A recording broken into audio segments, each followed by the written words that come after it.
Welcome, brave souls, to the chilling depths of horror in detail. Today we are going to share werewolf horror stories.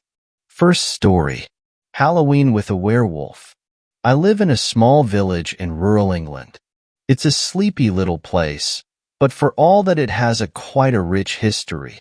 There's an old castle some ways away that was owned by a feudal lord in the Middle Ages, and legends about the castle and the surrounding countryside about. My favorite legend is the one about the Lord and his illicit lady lovers.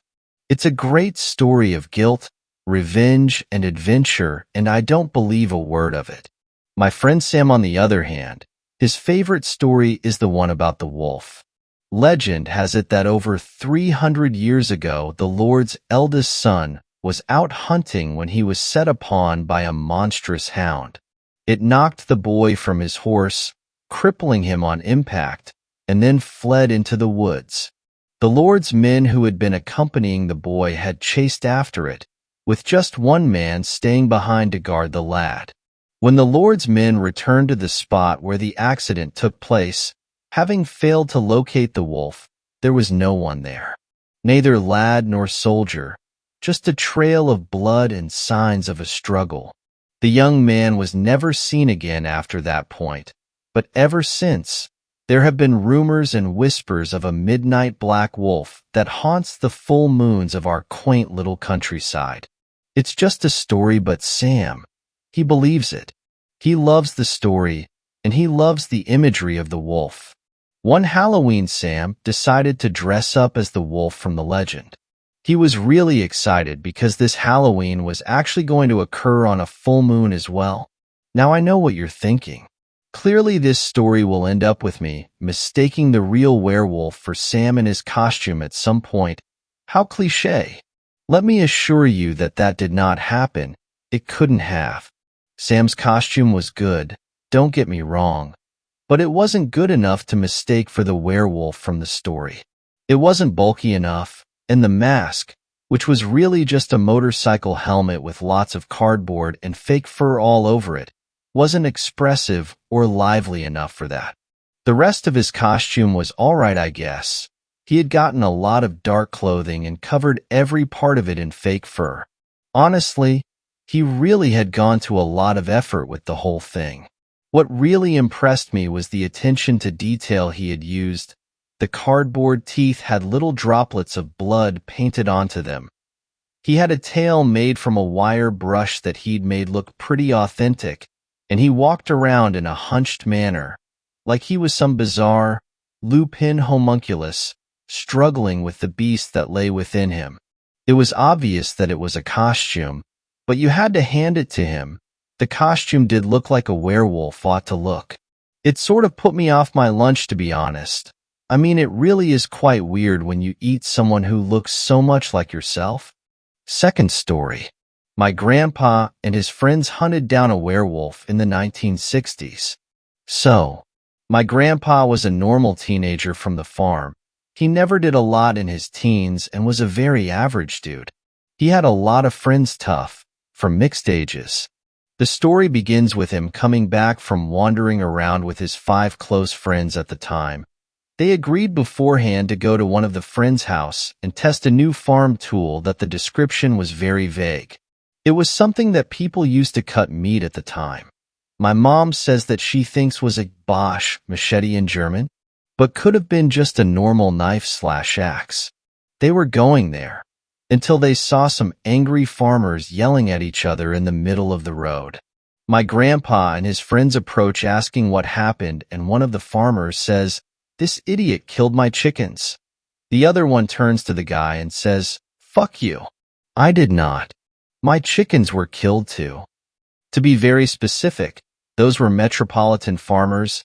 They did recently move out from the rural area and brought some chickens and seeds to make their personal farms. It was relatively common at the time, and some still do those personal farms to this day. But since they were relatively new to the metropolitan area, the chickens weren't at the backyard and yes, at a poor fenced front yard. So, one of my grandpa's friends was a 25-ish-year-old adult. This guy had already traveled through the country, and was familiarized to this type of situation. He says to them to calm down, and then points at one of the few dead chickens that were lying around the front yard of one of the farmers. "None of you killed the chickens," he says. "They were killed by a dog." The farmers look at the chickens, and each of them sees the few carcasses that had left of those chickens had been bitten off large chunks of meat, and the bites did resemble the ones of a dog. The two realized that they were being idiots and apologized to each other. My grandpa and the rest of his friends were just watching the whole thing. "I have experience with this kind of stuff. If you want, I can hunt down the damn dog that did this to your chickens," says the 25-ish-year-old. The farmers look at each other and then look at him. "How much?" "How about 100? I will have to lay some traps and buy some meat so I can lure the hound." The farmers accept. The guy, after talking a little with the farmers, comes back to the group that was basically doing nothing. "Hey, you guys want to help me? We can use those 100 to buy some beer." Needless to say that the four teens were very excited with the idea. $100 at the time was a relatively big amount of money, so a lot of beer was coming. Anyway, they bought some meat, brought the material to make traps, and that knife/machete/axe that I mentioned before. What better test than to kill a hound? So, they assemble the traps and discuss plans to make it seem like it was a difficult job, so that the farmers don't back down the deal.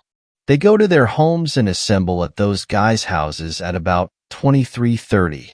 They place the meat at the traps. They get into position and wait for about an hour and a half. Everyone was basically sleeping at this point. And then they see movement at some bushes nearby. Thinking that a normal dog was about to show up, the guys begin to get excited. They can kill the damn hound and go home finally. Guess what? Surprise.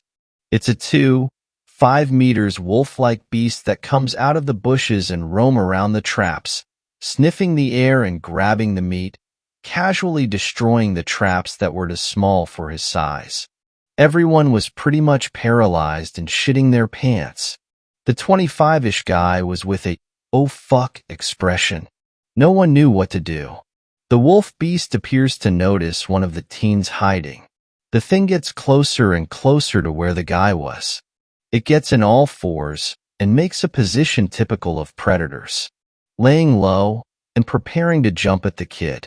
In a panic, one of the teens jumps of its cover screaming and running over to the wolf thing. He is followed by the other two teens and the 25-ish guy. The beast was startled and gets up. My grandpa and his friends attack the wolf thing with their bare fists, virtually making no harm to the creature, while the same throws them away with its forearm and pure strength with one blow. The thing turns around to my grandpa that was at this point thrown to the ground like he was a piece of paper. Basically, he weighed nothing to that creature that had just essentially made him and three friends of his fly to different directions.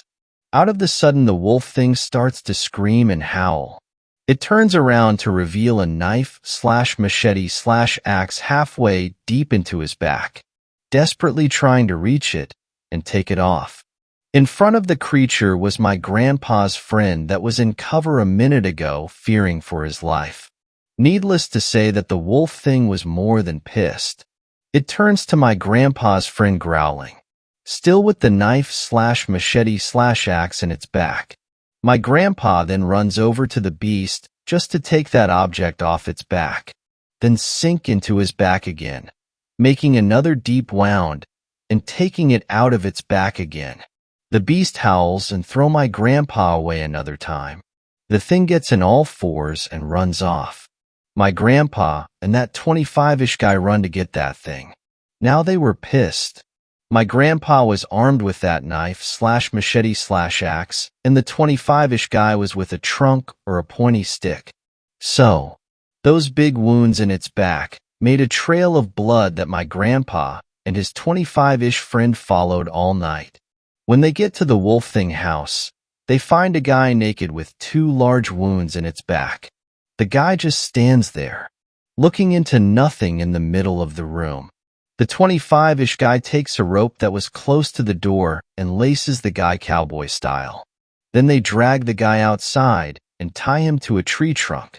When outside, they realize that the entire night was spent hunting that guy. They pretty much knew about werewolves, but didn't know what to do now. They didn't have anything that would allegedly kill a werewolf. So my grandpa just goes and asks to one random guy to go get the police. The police arrives. My grandpa and his 25-ish friend told them what happened. The police shrugs and arrest my grandpa, his friend, and the allegedly werewolf for fighting. They didn't believe in one word that my grandpa and his friend saw yet. They do some interrogation. My grandpa stays in jail until evening. Then he and his friend get released. Apparently, the allegedly werewolf was wanted for the assassination of a guy in Sao Paulo. Anyway, they go back to the rest of the gang and tell what happened. They pretty much promised never to talk about it since nobody would believe them, and the treatment for craziness at the time was way harsh. That knife/machete/axe became legendary in that circle of friends, but it was lost due to time. No one ever found it or talked too much about it. In accordance to what my mom said, the knife/machete/axe fell in a lake or was thrown into a lake. Again, no one really knows for sure. My grandpa had 2 ribs broken and his elbow was cracked. The other guys pretty much were intact, except for the 25-ish guy that fell with his arm into a pointy rock and needed to get patched. The farmers didn't want to pay my grandpa and his friends, but the police gave them a reward of $350. Naturally, they spent it all in one night. Third story. I didn't believe in werewolves, but I spent years hunting one who wept. His face streaked with tears. He writhed in his seat. His legs stretched. Bare ankle appeared below his jeans. His shirt pulled loose, his back hunching, his head pressed to my car's roof. I saw claws, sharp and heavy, slide from beneath his fingernails. Underneath his face, the bones shifted shape. The brow rose and sloped. The lower jaw lengthened front and rear.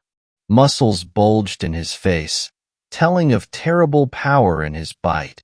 I'd been hunting for the so-called werewolf who killed my sister. Now he was in my passenger seat, and I had only seconds to decide what to do. One August evening 4 years ago, my sister, Ginger Ames, died at the Square Diner in Drunken Tree. The coroner ruled her death accidental. She fell on broken glass when people were running away in panic. Even if that was true, I still blamed the bastard who started the panic. The man who killed Ginger was described as about 5'10" to 6 foot, wavy dark blonde hair loose to his shoulders, clean-shaven, brown eyes, no scars. 20 people there, but no photos. That's panic for you. Ordinary looking, except when he was 7 feet tall and had claws he could sheathe like a cat's. That description's from the man who served his burger and fries. Just before he started crying, grew a foot taller, and started killing people. This fall, a man named Robert Suter was torn open in the parking lot of the same diner. His friend Carrie White said they'd been discussing Ginger's death. Suter had been a witness that night. Another man, Jacob Evers, had been with Carrie and Suter. She dated Evers several times. She introduced Evers to Suter. They all had dinner together, but she left before they did. Suter was found dead in the parking lot. Evers hasn't been seen since. Jacob Evers was described as 5'9" to 6 foot, hazel eyes, bald, full blonde beard. Ordinary looking, aside from the whiskers. Carrie White said he had no scars or tattoos anywhere she'd had opportunity to see. Police said the name is probably false. 4 years ago, right after Ginger's funeral, I met with Leanne Gross.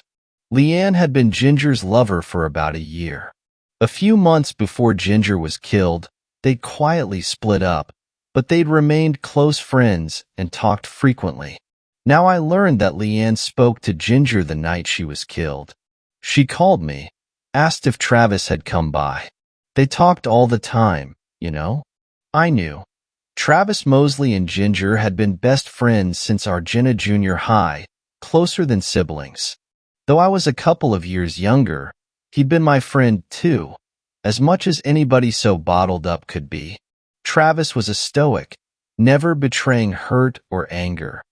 Though he had a warm grin, he only rarely showed excitement or affection. Only Ginger could open him up. All our parents expected them to get married. Then they both announced they were gay the same week. That had rattled me. I'd never had a gay friend before, didn't know how to take it.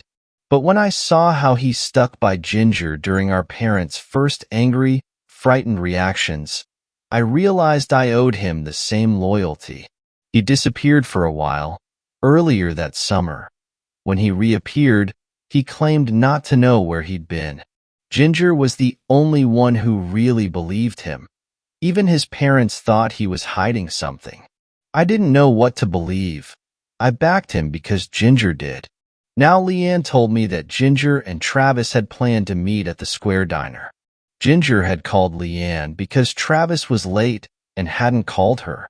Leanne said Ginger thought maybe he'd come by here to get her, not remembering we split up. I toyed with the idea that Travis was the werewolf. Travis was the right size and build, a bit under 6 feet and blonde. All the descriptions called the guy ordinary looking until he changed. And Travis was the complete guy next door. Ordinary as oatmeal, except for 2 stark scars on his chin and cheek from a bicycle wreck. I was ashamed for even considering him. Travis, crying in public? Laughable. And I absolutely couldn't believe he'd hurt Ginger. He'd have died first. Travis hadn't come to Ginger's funeral, though, a real shock. He'd holed up in his parents' house in Argenta, absolutely crushed by her death. I'd gone by to visit and found him sitting in a darkened bedroom. Though glad to see me, at first he'd hardly talk. When he did, his voice was flat. It's like a curse. First I lose a month, then I lose Ginger. Something happens to Mom and Dad. No way I could stand that. I'd just die. I'd never heard that much emotion from him. A week or 2 later, he took off, closed his apartment, stored his stuff, and left town. He called his parents every week or 2, but never told them where he was. He turned off friend tracking on his phone. I didn't see him for 4 years. About the time Travis left, I talked to the server in the diner. Only a few weeks after Ginger's funeral, Marcus Alderiggio's story was already well rehearsed. Aldo, said Ginger, and this blonde-haired fellow came in together. The man started crying. I thought she was giving him the Dear John, said Aldo. He started crying, then he changed. I was closer than anybody else, Aldo said, right across the counter. I could see tears dripping off his chin. I can tell you, he didn't sprout hair or big fangs, none of that. But his bones changed. When he stood up, he was over 7 foot. And he had claws like a cat that he could sheathe or pop out. A lady screamed. But the real panic didn't start until some working-class hero type tried to wrestle the Catman to the ground. He eviscerated the idiot. When guts hit the floor, the diner went crazy. Less than a minute later, Ginger was dying, her belly ripped by glass. She bled to death before paramedics arrived. The coroner found bruises on her back, from feet. Hating myself, I showed Aldo a photo of Travis on my phone. Small as the image was, he immediately picked out the facial scars. Same kind of face, real John Doe type, but this guy didn't have so much as an acne scar. Perfect skin. 2 days after Suter's murder, I talked again to Aldo. Before he'd say a word, I had to remind him I was Ginger's brother, and that we'd talked 4 years earlier. But he wasn't much help regarding Jacob Evers. I told the cops, I don't know if it's the same guy. I couldn't pick either one of them out of a decent lineup. They got that kind of face. Joe Average face. No scars, no tattoos, just that beard. I'd recognize this guy's voice again. Maybe we talked that much, but his face? Could be anybody. At least this time I could be sure it wasn't Travis, since Jacob had slept with Carrie White. Some small comfort. How do you find a werewolf? Or work at? The cops thought it was some sort of stunt, and were checking all of Ginger's acquaintances. They'd investigated Travis too, but I still felt guilty. In 4 years, while I was in college, they found no leads on the diner killer. Now, with Robert Suter, there'd been another killing. They wouldn't say whether they thought it was the same killer. But either way, they weren't looking for a shapeshifter with cat claws. I was. A shapeshifter who cried. My granddad used to say of someone, he was raised breathing drunken tree lake. He meant that people who move to the area don't have the same attitudes as people who grew up here. And people who grew up in town don't have the same attitudes as those who lived along the shore or in the hills. Things happen around here. Sometimes people make things happen. This fall, after wondering for 4 years about Ginger's death, I wanted to make something happen. I looked up a lady who'd been my grandmother's friend when I was little and asked her what she remembered about Ginger's death. If she blamed it on drugs, like the newspapers, I'd have visited a while and gone home. But she said, that was a terrible thing. And that creature's still around, somewhere. You heard he killed another man last week? When I told her what I wanted, she warned, some of those folks can be as dangerous as the thing that killed Ginger. You should keep your distance from them. I told her I had to find the cat man, whatever it took. You're fixing to do it anyway, she said finally, so I suppose I ought to steer you to the right people. Let me ask about, see who's still walking this earth. I left my number. A week later she called me. There's a man named Yuri White, lives on Grace Mountain, Jackson Road. He won't do anything, but he'll put you in touch. She read me a number. Yuri White, Jackson Road. Mr. White to you. He's uppish that way. Mr. White refused to talk on the phone or invite me to his home. I'll meet you at the old Second Baptist, downtown Argenta. You know it? Across from Guthrie Park? That's it. I'll be there at 3 to meet someone else. If you come, we'll talk. I'll have a black necktie. Guthrie Park is a square block on JFK. Crossing the park to Second Baptist Church, I spotted a broad-shouldered, bald guy with a blonde beard, maybe 40, leaning against a historic marker, gazing up at the church. I tensed, then relaxed. Since Suter was killed, I'd been clenching up at every bald, bearded blonde I saw. The little church had closed down, I discovered. A sign said it would soon be a neighborhood resource center. Inside, several young people in jeans and t-shirts worked at scrubbing and painting concrete block walls.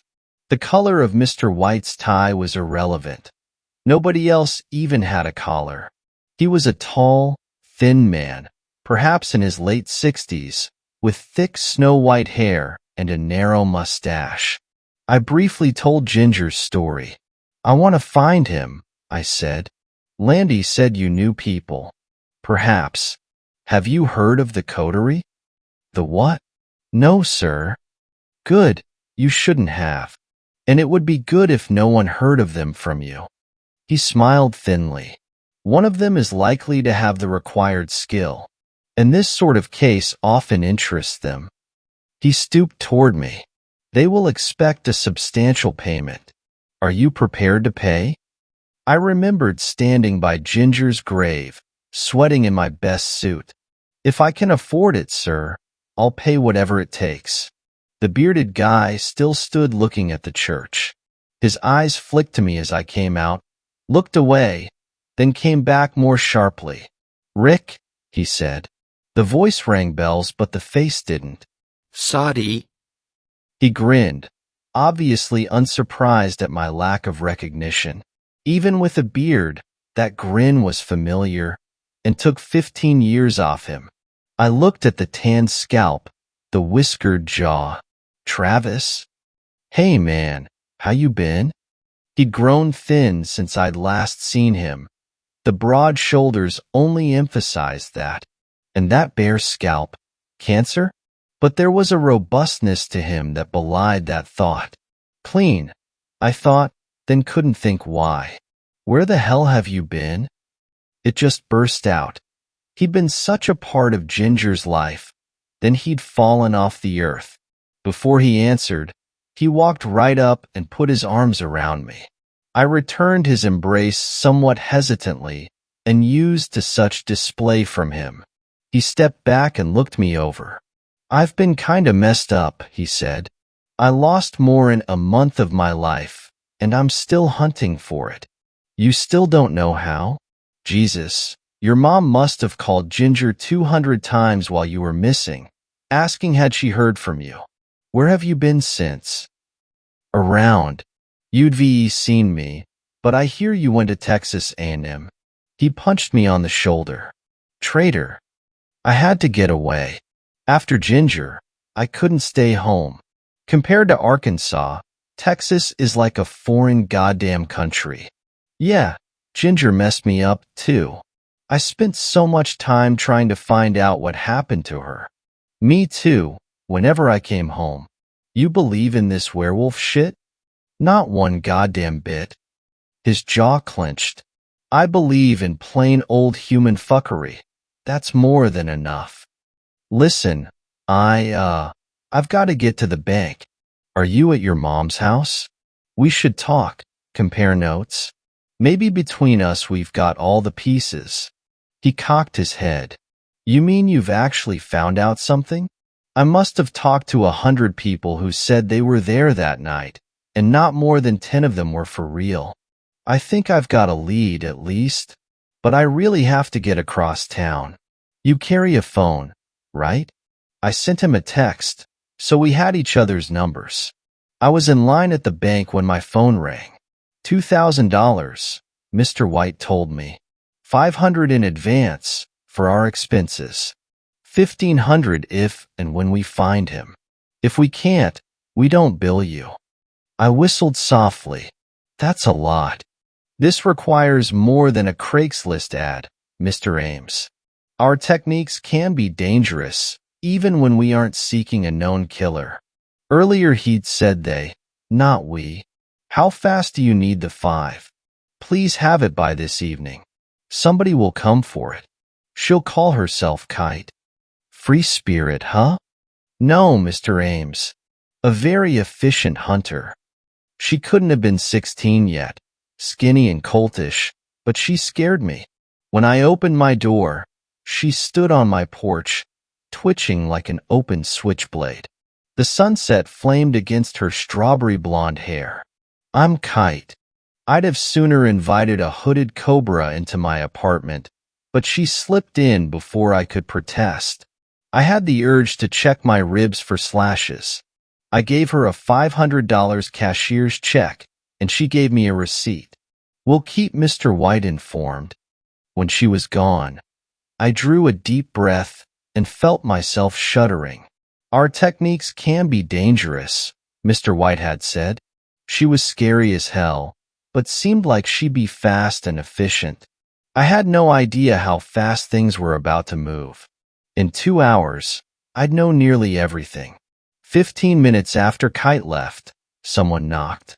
My heart pounding, fearful she'd returned. I opened the door. Travis stood there. The sunset had already faded. Thin, hairless, his beard grayed in the twilight. He looked like the ghost of Travis yet to come. Hey man, he said softly. Your mom told me where you live. This a good time to talk? Yeah, sure. Come on in. Don't like talking inside. How about we go for a drive around the lake? I started to protest, but something in his face stopped me. There was a look of tremendous calm, even peace about him, but it was the peace of someone who has swallowed an enormous pain, certain of his capacity to absorb it. "Yeah, sure," I said again. "Let me go pee and grab a drink." Driving north through the Marina District, we exchanged news about our families.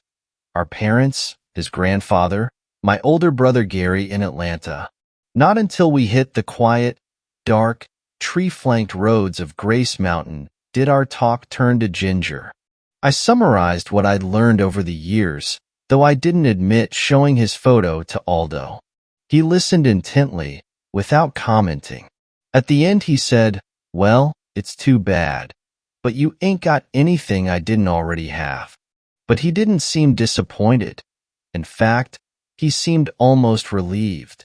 I asked him what he knew that I didn't. "I don't know," he said. "I don't know if you're ready to hear some of it." "What?" "Travis, that's not fair. She's my sister." But I watched his face close, growing distant. I realized something. Travis had been trying to open up with me as he had with Ginger. But I wasn't Ginger, and in the end he couldn't trust me that far. It hurt, but I resolved not to show it. So I realized something about myself. I was trying to be like Travis, stoic and strong. Before he came out, I'd have never guessed that a gay man would one day be my role model for tough. And a final revelation. 4 years at A&M hadn't taught me anything about dealing with death. Though older than Ginger had been when she died, I was still a kid, asking the grown-ups for help. We were winding down Grace Mountain Road, less than a minute from the center of Drunken Tree. To circle the lake, we'd turn east towards Shore Road, right past the Square Diner. I'd been by it often, small as Drunken Tree is. To avoid the diner, you'd have to avoid the whole town. But tonight Ginger's memories were strong.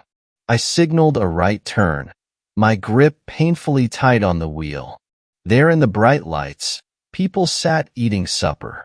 "Well, if you won't help me," I said, "somebody else will. I've been talking to people. They think they can find the guy with the claws." I stopped, embarrassed to say more. "Who the hell told you that?" "Don't snap it, sorry. I just feel so damn silly saying it. They're witches. You know the stories around here. Witchcraft, covens up in the hills. They can find things cops can't." He sucked in sharply. "You were at the church. Who was it?" "People called the coterie. They say they can help." "Oh, Christ, Rick, are you crazy? They're dangerous. How the hell did you even hear of the coterie?" I asked around. "Old folks. You know the people I could ask." The village fell behind us. From here to the dam, Shore Road was woodland and houses on large private tracts, with a few shoreside developments. The old money lived here, north of the lake. "Oh, Jesus, you don't know who you're messing with. Did any of them give you a name?" "A girl named Kite. Just a kid." "Oh shit, oh Christ.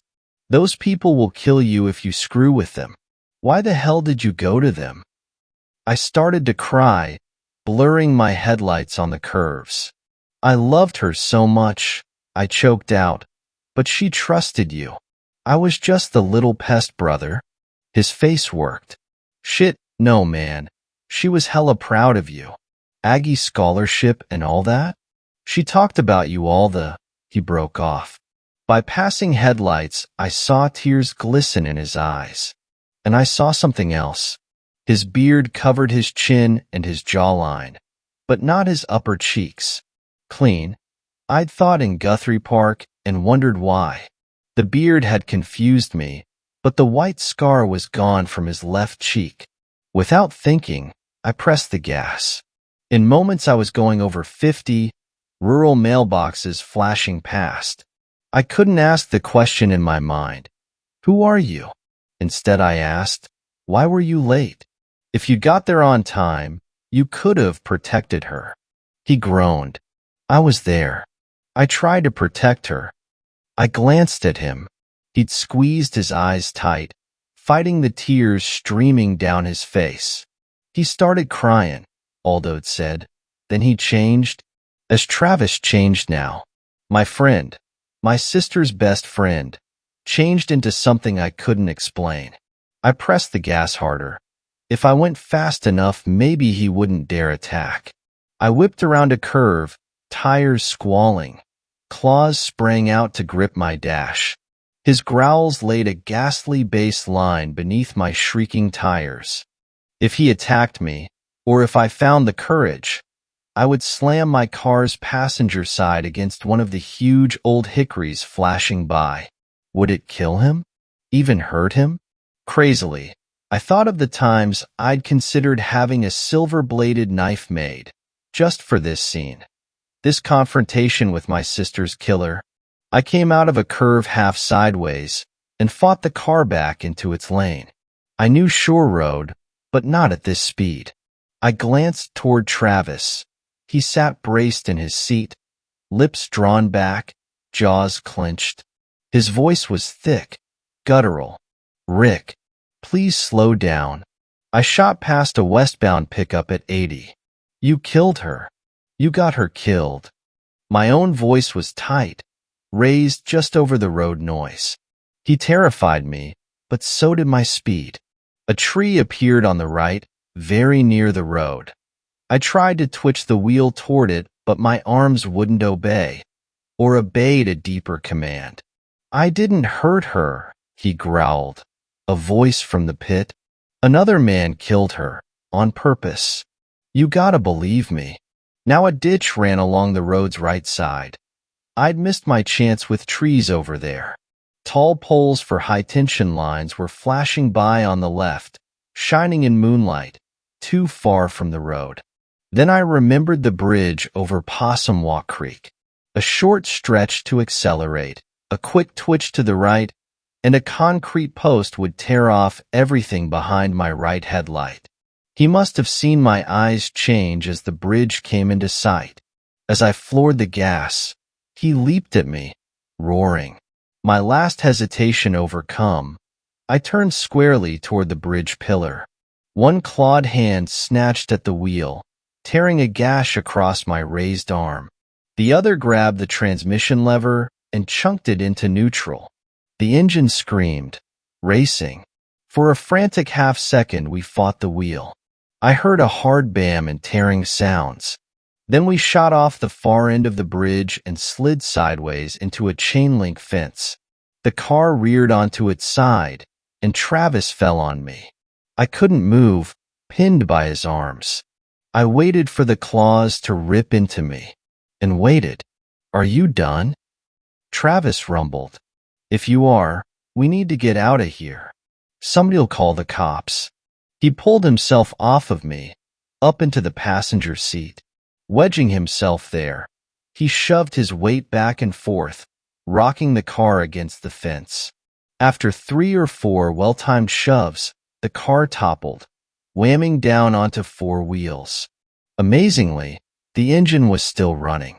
By feel, not taking my eyes off him, I shifted into reverse, pulled away from the fence, then pulled forward to swing onto the pavement. He opened his door and stepped out. I'll find you, I said. You can't get. Don't be a dweeb, he said, startling me into silence. I'm just gonna check the car. He walked around. I heard, holy crap, followed by the creak of metal and crackle of plastic. Turn around, go back to the bridge. We gotta pick up your bumper before some poor dumbass runs over it.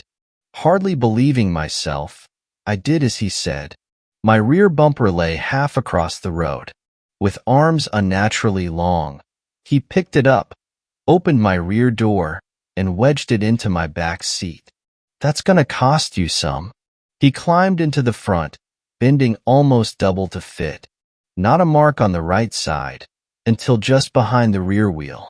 A foot further back, Uday missed the post completely.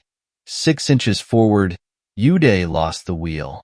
He pointed east. Turn around. Drive. I drove. I could never hurt you, Rick, he said.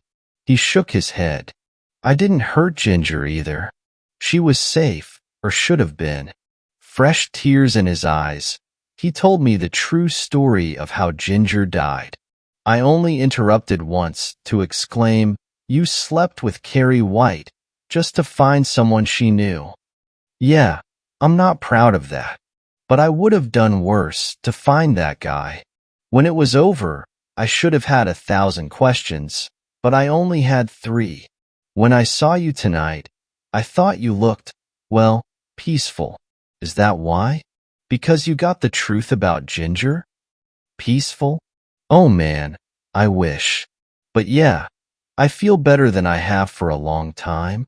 You haven't said, how do you change back? Start laughing? I guessed to him it was a chuckle. It sounded like a bulldozer breaking up pavement. I wish. No, it's what you said first. I gotta get peaceful. I have to let go of myself. That bulldozer sound again. It's as hard as letting myself cry. I'm too uptight, even when I ought to relax. I couldn't think of but one answer for that. I pulled into the Folk Dam parking lot, put the car in park, and walked around to his door. "Get out," I said. He frowned up at me, but then clambered out, standing up and up and up. I hugged him, something I hadn't done since we were kids. It was weirdly like being 10 years old again, when he was 12 and sprouting like a chinaberry tree. My head rested on his chest. "I've got you," I told him now, "just for a little while. Let me hold on to everything for you." "First," he cried. Then a car passed, and he gave a soundless laugh. "We look like a fine couple, I bet." And finally, I felt the tension go out of his back, out of his chest. "Stand back," he hissed. From a pace away, I watched him shrink to the Travis Mosley I knew. He drew a deep breath of the cold night air and grinned a familiar grin. Warm but shallow, he was already rebuilding his walls. I knew now they held a door for me, as they had for Ginger. I asked my last question. "Why were you at Second Baptist?" I already suspected the answer. I was following a woman. I think she's coterie, but I don't think she knows about me. She's a witch, I'm pretty sure, but not all the coterie are bad. I want information, and I think she'll talk to me. He jerked his head at the car. We climbed back in. You know I lost a month. By now, you can guess that's when this happened to me. When I became whatever the hell I am. Not a werewolf, even with those claws. All stretched out like that. You're about as cat-like as a blue heron. Were giraffe? He laughed, a nice normal laugh. Let's stick with werewolf. The laugh stopped. That's when I was changed. And now I'm pretty sure who did it. The coterie made me a werewolf. We reached the Taylor Branch Bridge below the dam. He looked up at the glaring lights and the high concrete wall. And that makes the coterie the bastards that got Ginger killed. We drove south toward home, his face as hard as Folk Dam. Fourth story. We visited the cemetery on Werewolf Road. We were always told not to venture out on Werewolf Road late at night when we were children, but one night we were just too damn determined to know why the teenagers from our small town were so frightened by the unnerving place that we had to see for ourselves. I had my small backpack loaded with snacks, a flashlight with spare batteries, a flare gun with a can of bear spray, and attached to my backpack was my sleeping bag. The 4 of us gathered together behind my cousin's house, who lived just 2 houses down across the street, and together we all exchanged scary legends and stories we had heard about the road and the cemetery on it. I heard there's a woman in the trees who jumps on people's cars late at night. She sleeps on a mattress with her dead, rotting baby. Evan said with a morbid sense of pride in his voice. That's baloney, my cousin Justin said, shaking his head. I heard she was just drunk and that happened once. The baby wasn't dead. The police took it from her though, he said in a matter-of-fact tone. You guys ever hear about the dead puppy in the box my brother found in the cemetery? I said aloud. The other three looked at me, their eyes widening with interest as I spoke up. He said he went up there alone one day around 2 years ago when we moved here. He said he was walking through the graveyard, and near one of the tombstones there was a purple box. He saw blood on the outside of the box and grabbed a stick to open it, and there was a dead puppy that someone sacrificed. He looked up and saw streamers in the trees and an area where it looked like there was a fire. For 4 adolescent boys with active imaginations, you could only picture how terrified we were. There would have been next to no possibility that we would venture out anywhere such as that alone, but together, it was a different story. We were all in this together, despite how frightening it was. "Oh, come on, he's just jacking with ya," Ronnie, the youngest of us 4, spouted. I could tell if he was lying, and believe me, he wasn't. He had a look on his face that makes me feel like he wasn't. "Are we gonna do this or not?" Justin said, seemingly irritated by the stories. We each shrugged and picked up our belongings, and next thing we knew, we were walking towards the woods that led to the legendary road on the other side. The leaves and sticks cracked beneath our feet as we stumbled around in the pitch-black summer night. Justin had his flashlight shining ahead of our group. The narrow beam shone the heavy thicket that surrounded us. In some places you could see, even in the absence of light, the silhouettes of fast food litter like styrofoam cups of various sizes and plastic bottles or discarded cans that were scattered about. I felt the crunch of an empty beer can under my foot. I cursed under my breath as I realized just how loud and inconvenient my misstep was. Evan turned around and shushed me as we continued walking. "Fuck off, Evan," I said in a stern but quiet voice. I raised my hand as he turned forward, the thought crossing my mind to smack the back of his head. I bit my bottom lip and considered how bad that could be for us if the wrong group of people noticed our presence. "Okay, I can see the road. We need to decide right now if we are going to drop our stuff off first and then continue, or if we're going to take everything," Justin said. I looked around at the flat, dry ground that was covered in leaves nearby. "That looks like a perfect area to set up camp," I said, pointing at the spot. We all 4 removed our bags as we walked over to the grounds I chose, setting them down. "Anything valuable any of you might need to grab before we go?" Justin asked. I ran to my bag and grabbed the bear spray, assuming it would be good just in case we ran into some trouble. Ronnie and Evan shook their heads and continued with him as he moved his flashlight from off our newly claimed campsite and headed for the cemetery on Werewolf Road. I quickly caught up to them as we continued. In the humid summer night, there wasn't a sound to be heard besides a barn owl that could be heard in a tree nearby, and our feet lightly moving across the earth. We reached the dirt road, and I raised my head and looked around as what sounded like something heavy fell through a mess of branches, perhaps a decrepit tree or a large animal. Whatever that was, it wasn't small. I heard Ronnie say. I looked over at him and was leaning over his bent knees, wiping his sweaty face off with his dark shirt. He raised up and shook it, attempting to cool off. We 4 sat in silence.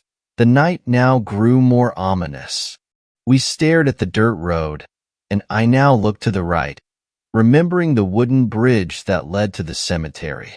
"It's this way," I said. We continued walking. I turned around to notice the rest of the group behind me, Justin still holding the flashlight, but aiming it up in the trees rather than the very dark road ahead.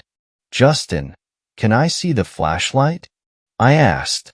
"Here you go," he said as he quickly stretched his arm out and held it out like the Olympic torch.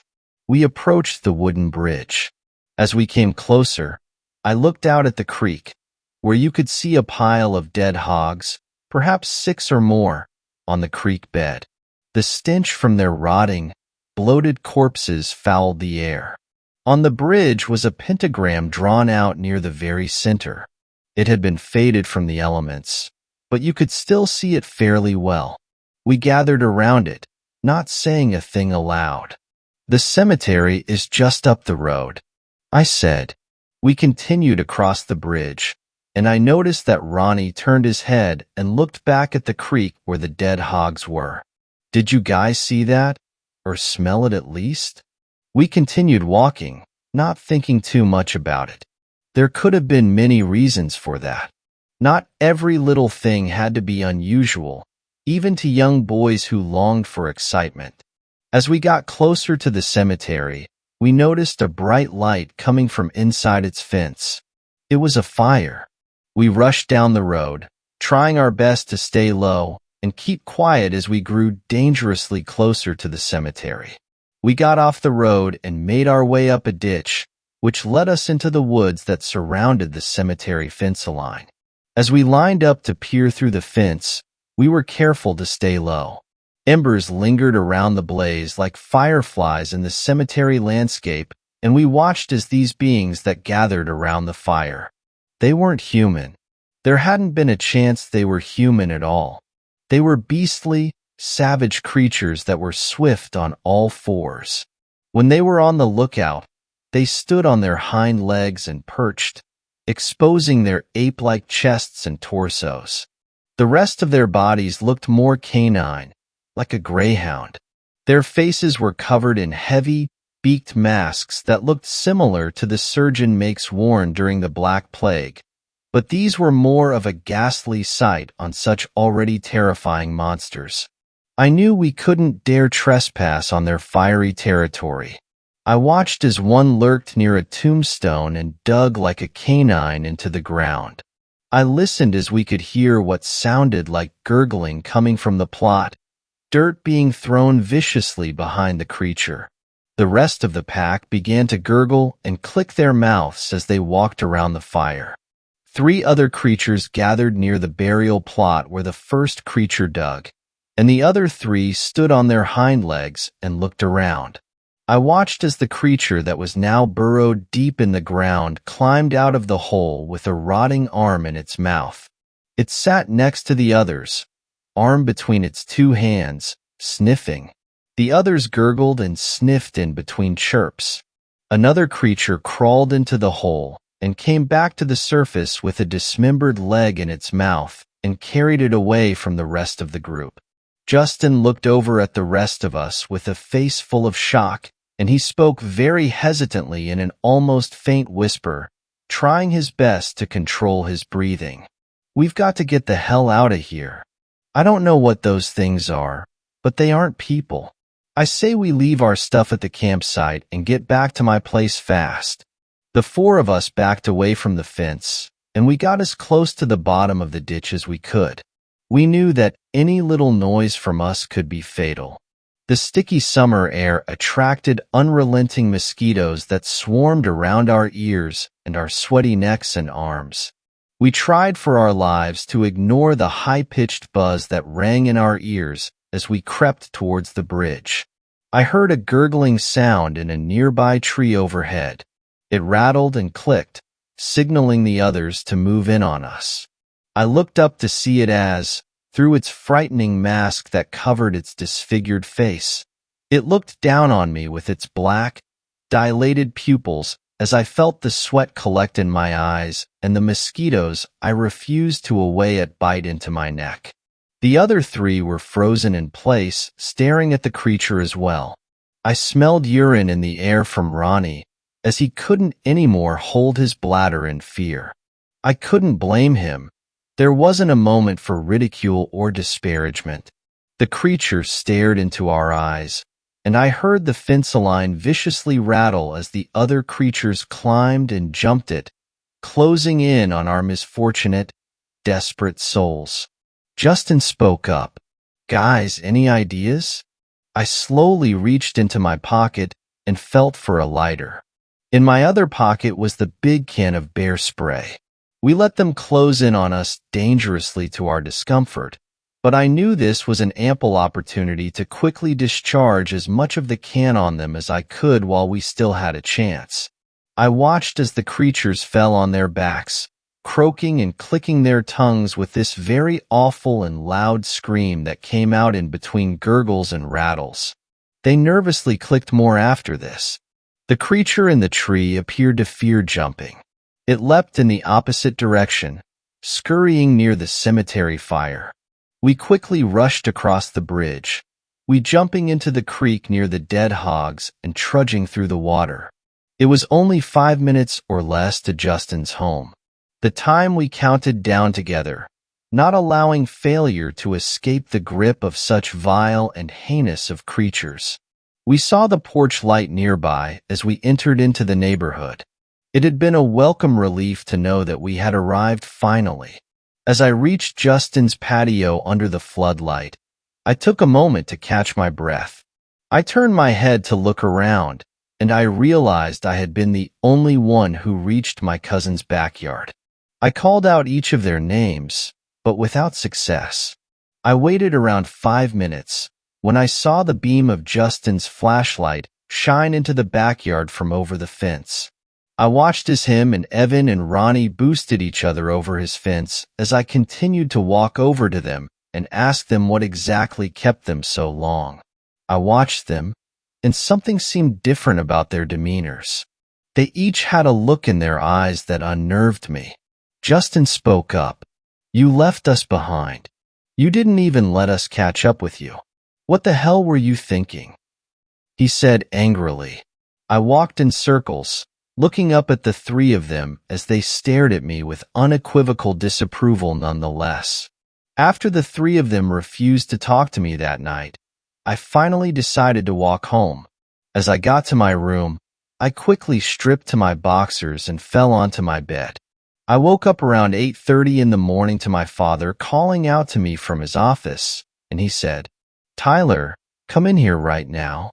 I walked into my father's office.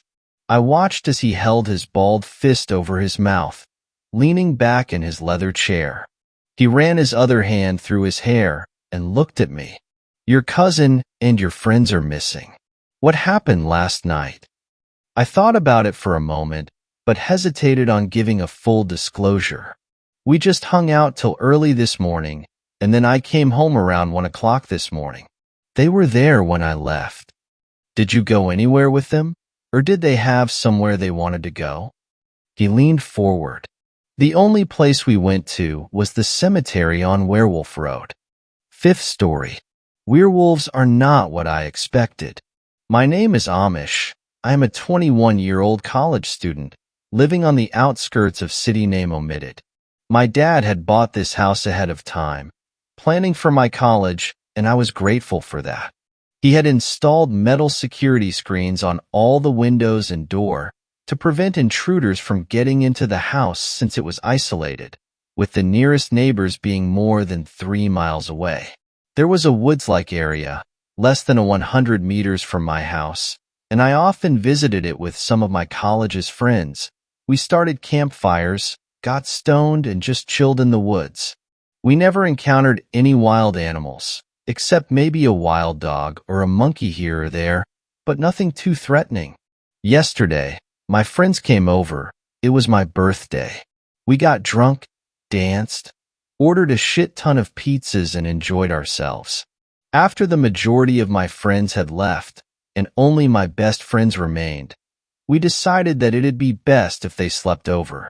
At 1 a.m., we decided to go into the woods, start a campfire, and enjoy beer while playing Spin the Bottle and giving each other dares.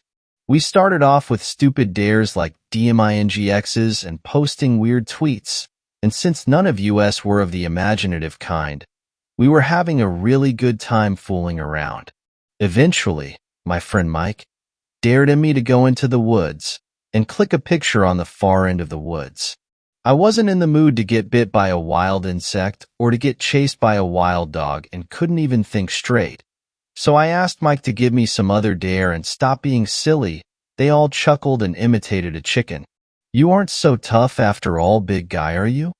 said Katie in between snickers. I was frustrated, Screw you guys. I whispered under my breath before getting up and walking into the woods. I had my phone on me, so I used its flashlight to navigate through the forest. While I was in the middle of the woods, surrounded by trees and bushes, I noticed motion in my peripheral vision. I looked straight towards the bush through which I noticed the movement and started walking towards it. I could not see a thing. As soon as I walked into the bush, I heard a low growl and the sounds of quick, heavy footsteps. I walked through the bushes but found nothing/no one. Yeah, super funny guys. I looked around and exclaimed in the darkness. Now that I look back at it, doing this while drunk wasn't the best idea, to be honest, since I would have grabbed the attention of all the creatures nearby. I dismissed it as a wild puppy or a bunny or something and continued walking deeper into the woods. I arrived at the end of woods and turned off my phone's flashlight, then took a selfie. I quickly snapped a few more photos before starting back to the campfire. It was 2:30 a.m. by now, and I was more than halfway through to my friends. I had this sudden urge to check out how the photos actually looked, so I unlocked my phone and looked through to the photos. To my horror, there was a mangled deer carcass hanging from a tree. Its eyes were slashed right out, blood poured from its stomach, or what remained of its stomach. Its back had a giant bit more, resembling that of a dog or a wolf. I threw up at the horrid sight. How could have I not noticed it? I thought to myself. I continued to walk towards the campfire, now getting both scared and desperate. Just before the campfire was in sight, I heard roaring and people crying out for help. When I connected the dots in my head, I came to a disturbing realization. I ran as fast as I could towards the sounds, only to see 3 of my friends' headless, mangled bodies around the campfire. All their bodies were mangled. I saw Mike running towards the house. Before I could even fully process what was happening, a bipedal wolf-like creature came sprinting down. It dug its claws in Mike's back. I heard him shriek before the creature put its jaws around his neck and snapped his neck clean in half. I closed my eyes and ran backwards, back into the woods. I couldn't watch the whole ordeal and was pretty sure that the creature had noticed me. Because of the darkness, I could not make out any features of the creature except a long snout with giant fangs and the pale green color of its skin. It stood almost at 9 feet tall and had talon-like claws in both its hands. Something in my heart told me to run and climb a tree, since I knew damn well I could not outrun it. I quickly climbed up a tree and hid within its large leaves. Peeking through them, I could see it pass by every couple of seconds, probably looking for me. At 4 a.m., I decided to climb down and run to my house since I hadn't seen it for a good 15 minutes. I took a deep breath and sprinted towards my house. My heart skipped a beat when I realized a pair of footsteps had followed me. I heard it growl and braces for impact. I knew it had lunges towards me. It jumped on top of me and let out a blood-curdling screech. I could now see its face clearly. It had clear blue eyes and grayish-green fur on its face. It looked like a wolf but had a much muscular frame. I felt suffocated under its weight. My life flashed before me. Babe, I closed my eyes, just hoping and praying it'd kill me in one swift blow. But then it got off me and roared. I stood up quickly to see another werewolf charging towards the clear blue-eyed one. This other werewolf has glowing red eyes and white fur. It looked taller than the one trying to attack me, but was definitely lighter. They locked claw and bit down on each other. A purple liquid, what I assumed to be their blood, splattered everywhere. Their collision gave me enough time to run to my house. As soon as I entered, I noticed that the house was in ruins. The metal screens were broken and blood was smeared on the walls. I immediately dialed up the cops, but realized that I had no connectivity. It was weird since there was a mobile tower just next to my house. peeked through the window to see both the beasts were purposely damaging the mobile tower with their brute strength. They were a lot more intelligent than I initially thought. The white one looked towards me as it almost gave me a smirk.